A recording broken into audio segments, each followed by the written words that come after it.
Hello students, welcome all.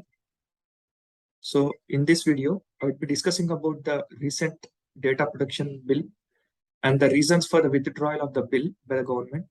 Myself Manoj. So let's begin the discussion. First, let's start with some relevant statement or quote. This is the statement of Prime Minister Modi at World Economic Forum in 2018. He says that today data is a real wealth, and it is being said that whoever acquires and controls the data will have hegemony in the future. So that means data is new currency. That is, it will determine the course of the world. Whoever controls the data, they will have the hegemony in the future. Similarly, it is also being said as data is new oil. Now, at the launch of Jio, Mukesh Ambani has said this statement that data is new oil. So the control of data is going to be very critical. In this context, we need to see this new data protection bill and other relevant information concerning with whatever the debate that is going on with respect to data. So when has this bill been launched? See, first, earlier in Karak Singh case, Supreme Court has said that there is no fundamental right to privacy under Indian Constitution. However, Supreme Court has reversed its judgment in 2017 Puttaswamy case. In Puttaswamy case, Supreme Court said that right to privacy is a part of fundamental rights of Indian Constitution under Article 14, 19, and 21. So you all know that 14, 19, and 21 are the trinity of the fundamental rights. So several rights are inferred from this Article 14, 19, and 21, and one such right is right to privacy. Especially, it says that the right to privacy is protected as intrinsic part of the right to life and personal liberty under Article 21. So last year in 2021, there was a question like right to privacy is part of which of the following articles? So answer is Article 21. Subsequently, based upon the Supreme Court judgment, government has appointed Justice B.N. Sri Krishna Committee. So it has given one draft bill in 2019.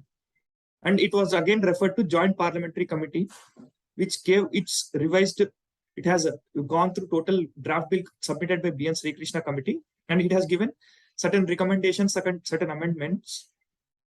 So that bill was it was put in Parliament in 2021. However, the major difference between B.N. Sri Krishna Committee and the Joint Parliamentary Committee draft bill is the Joint Parliamentary Committee has expanded the scope of the proposed law to earlier only personal data was included. Now it expanded the scope to non-personal data also. So thereby changing the mandate of Supreme Court judgment in Puttaswamy case.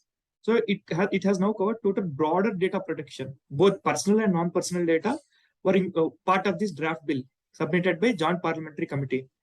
However, there were certain concerns with respect to it. We will see what are those concerns. Now, before entering what were the provisions of the bill that was withdrawn recently, let's see some basic definitions. So what is personal data protection bill? It sets the rules how personal data should be collected, processed, stored, and reused. And what is personal data? It is a data from which individual can be identified, like name, address, his sexual orientation, his medical history, all those things can be identified. That is personal data. And non-personal data is the data from which the person's identity can't be identified. Generally, it's an anonymized form of, you can say, personal data also.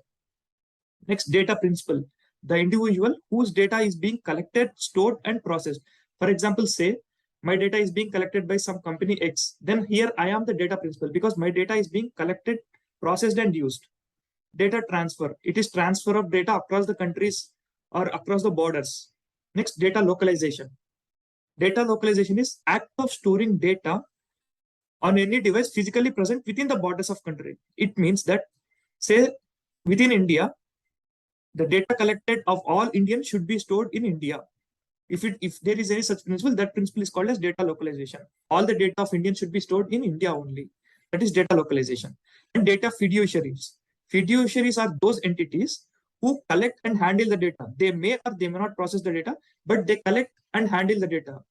For example, whenever you go to, say, medical shop, you will give your data, your phone number, your name, and this is the shop that is collecting the data that is data fiduciary. Say Apollo Pharmacy. Apollo Pharmacy will give the data. So Apollo, a group of Apollo it's a data fiduciary here. They may or they may not process the data. The processing may be done by the third party. So these are the basic definitions you need to know about data. Now, what is the need? Why should government has to bring such a law? First and foremost is law enforcement, because you know that most of the multinational tech giants that collect data of, say, in the case of India, or they're outstation. They don't have physical presence in India, proper physical presence, and the local laws are not applicable to those tech giants. So, in case of any misuse of our data, it is difficult for our local agencies to obtain the data that has been misused, and the course of investigation is again, it is made difficult. So for law enforcement, data location principle says that a copy of data needs to be stored in India. So law enforcement agencies can easily get access to such data. For example, say of late, recently there were misuse of through WhatsApp forwards. There were several mob lynchings. Now, if law enforcement agency need to know from where that message has been originated, if there is a data localization in India, government can easily know who has initiated such rumors first. They can easily imprison such person. Whereas in the present context, it is getting difficult for law enforcement agencies. They need to approach the company, and who doesn't apply, the local laws are not applied to such companies. So law enforcement. Next, cyber security. So you know that Pegasus issues where WhatsApp was spied using this Pegasus.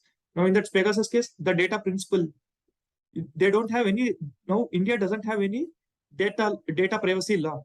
In spite of data being used so pervasively in India, there is no data privacy law. So to tackle such issues, we again need data law. Next, curbing fake news. As I said in the mob lynching case, to curb fake news. Next, data sovereignty. Now, recall the Prime Minister's statement, what I said, those who controls the data, they will have the hegemony in the future. So in that context, again, data privacy law is important. Next, fundamental rights. As said by Supreme Court, it's part of Article 21 of the Indian Constitution. Next, clarity and predictability. In the absence of data privacy law, there are various certain provisions like under IPC, CRPC, CPC, they are being invoked. There is no clarity. So there is misuse of those provisions. So to prevent such misuse, data privacy law would bring clarity and predictability and prevents misuse of law. And it also awakens citizens what are their rights. These are the needs of data privacy law. Now, what were the features of the bill that were earlier introduced? First, it categorizes data into three types: sensitive, critical, and general data. So what data comes under critical data? It is notified by government. And sensitive data is generally those data like financial information or health information of person. All such data comes under sensitive data. Earlier, it said that critical data needs to be stored and processed only in India, whereas sensitive data, they can be stored and they should also be stored and processed in India. However, under certain conditions, the processing may be done by outside the country, provided the government approval is taken. And general data, it can be stored and processed outside in India. Next, concept of data principle. So data principle, it gives right over his or her personal data and how it can be utilized. Say, suppose my data is being utilized, has been collected, then I have right. How my data needs to be collected? Should I share my information? Next, how it can be utilized, how it needs to be utilized. And their new concept of right to be forgotten is also incorporated.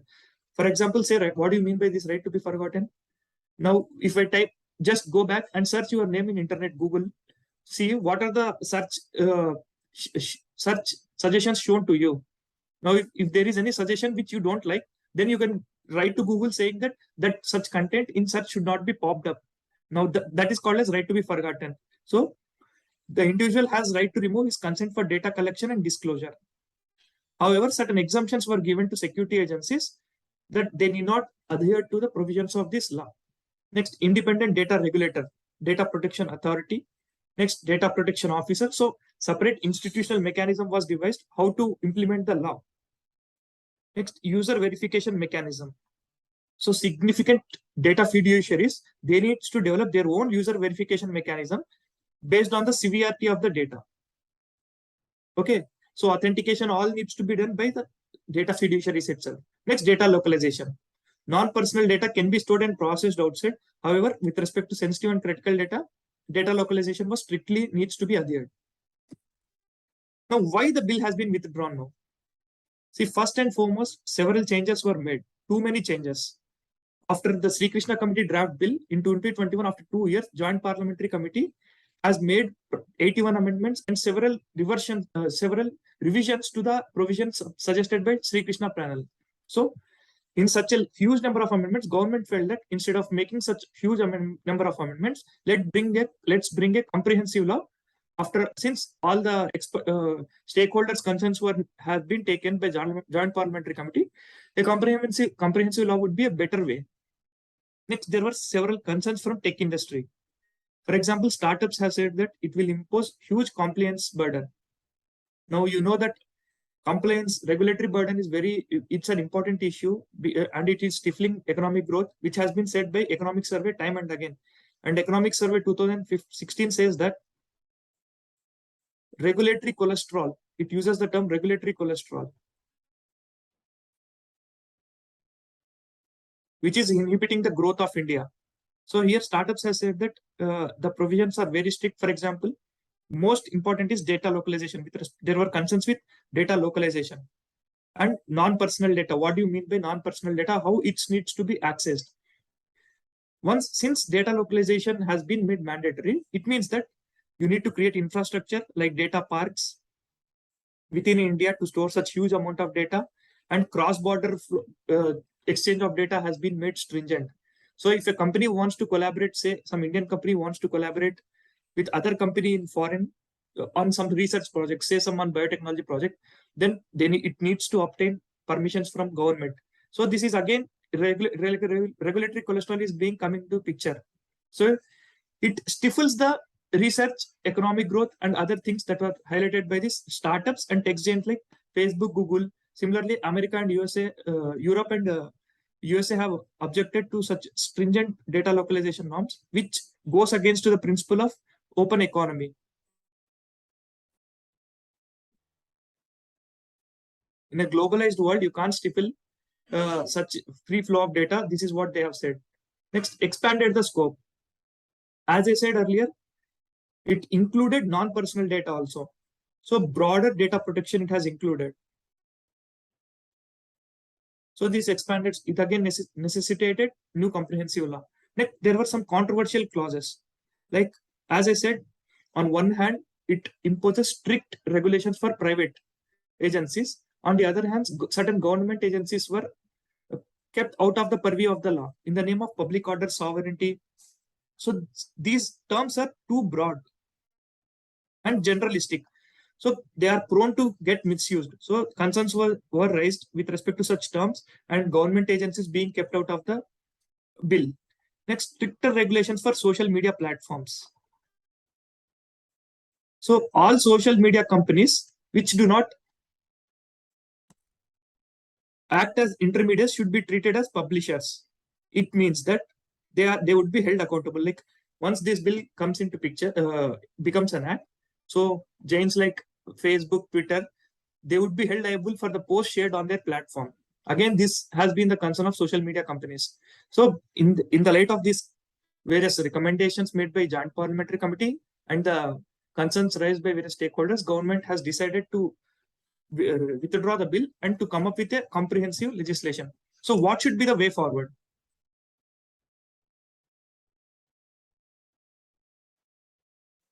So way forward is first address the concerns of all stakeholders and design a comprehensive bill giving primacy to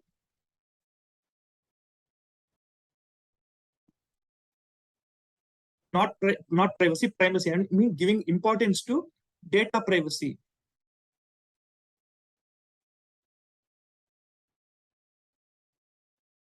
Over all other aspects. Because this is what Sri Krishna Committee has highlighted in its earlier draft bill.